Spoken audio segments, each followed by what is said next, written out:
Diputados en la Gaceta Parlamentaria de ese 12 de noviembre del 2020. Colegas, originalmente la reforma venía más agresiva. Obviamente se tuvo que llegar a una negociación entre el gobierno y los sindicatos y en general los empresarios, las cámaras industriales, comerciales, qué sé yo.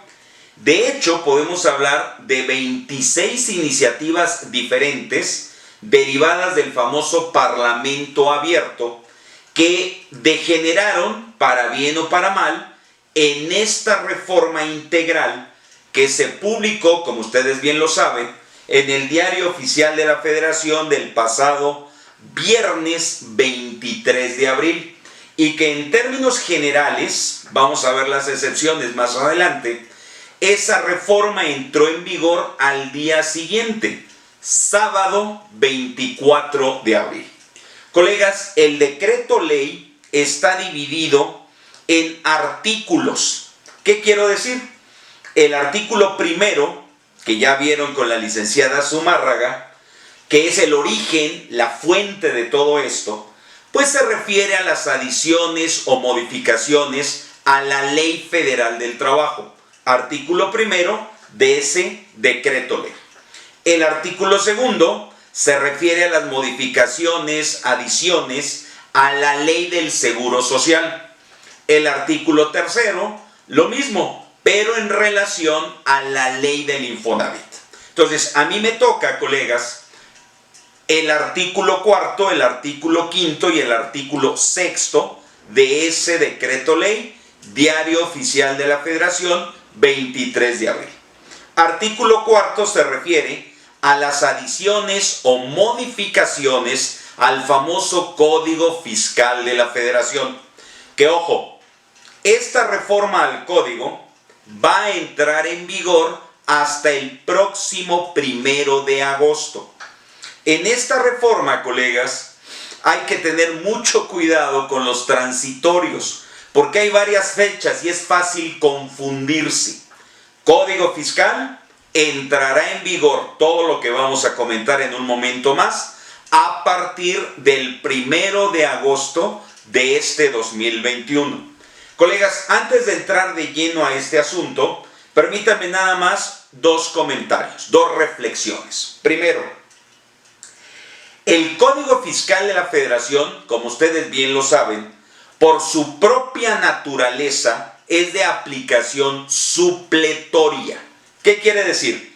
Que a falta de disposición expresa en la ley particular, yo recurriré al Código Fiscal de la Federación y en su caso a su reglamento. El reglamento, colegas, al igual que la resolución miscelánea fiscal, son normas de carácter administrativo. ¿Qué quiere decir?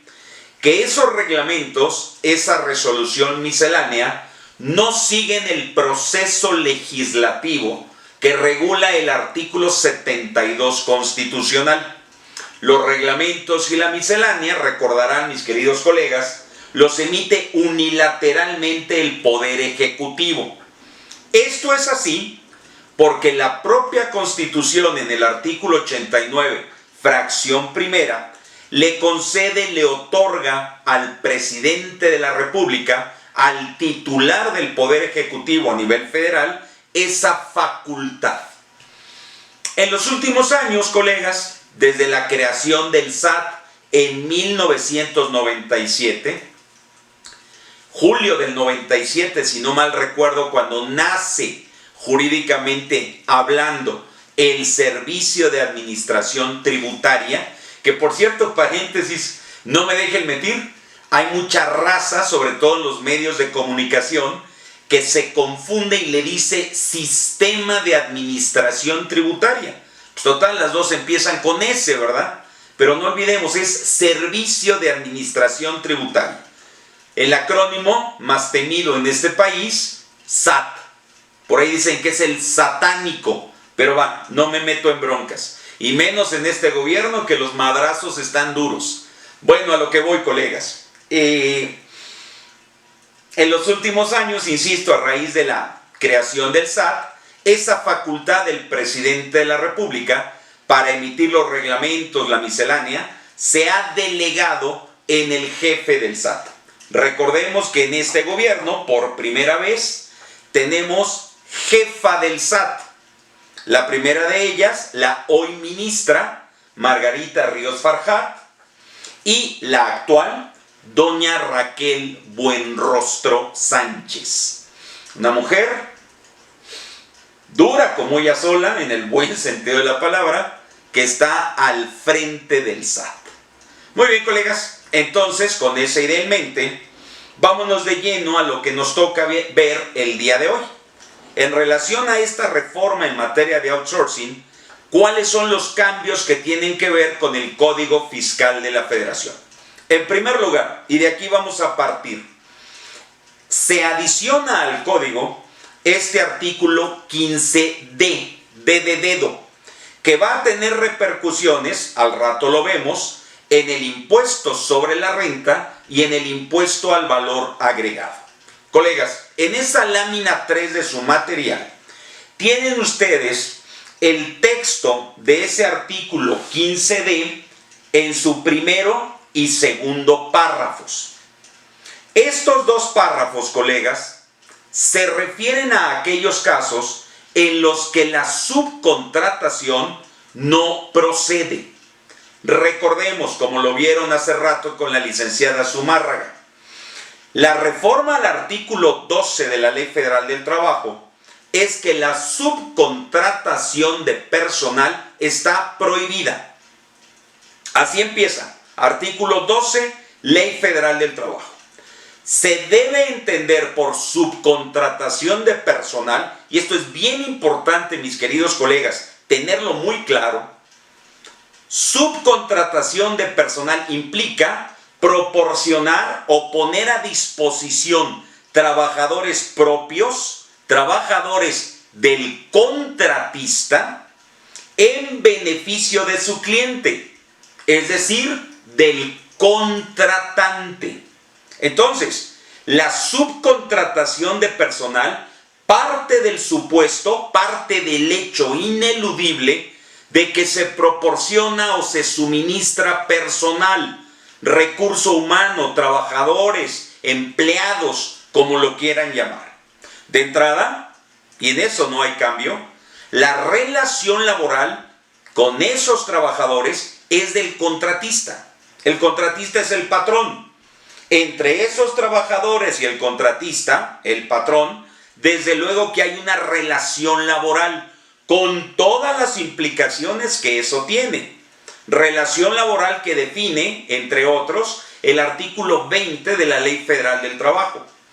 Como hay relación laboral, como hay subordinación, el contratista, el patrón, está obligado a inscribir a esos trabajadores en el régimen obligatorio, válgase la redundancia, del seguro social. Ah, y de rebote hay que hacer aportaciones al Infonavit. Oye, y hay que dar, laboralmente hablando, prestaciones mínimas de ley. Híjole, todas las implicaciones que conocemos se derivan, mis queridos colegas, de una relación de trabajo. Entonces, el artículo 12 de la Ley Federal del Trabajo me dice que de entrada la subcontratación de personal está prohibida. No obstante, el artículo 13, que también se reforma de la misma Ley Federal del Trabajo, abre la puerta o la deja entreabierta, válgase la expresión.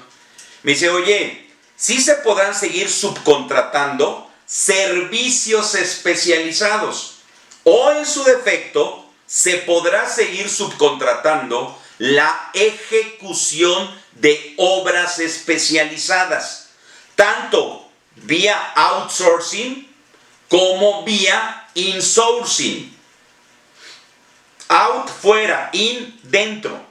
El insourcing, colegas, contrario a lo que se había especulado desde noviembre del año pasado, el insourcing sigue vigente. La subcontratación procede cuando son servicios especializados u obras especializadas que se van a ejecutar vía outsourcing o vía insourcing. ¿De acuerdo? Eso ya lo vieron. Nada más lo estoy repasando para ubicar esto. Entonces, colegas, con esa idea en mente, este nuevo artículo, el 15D, que entrará en vigor el próximo 1 de agosto, en su primer párrafo me dice: no tendrán efectos fiscales de deducción o acreditamiento los pagos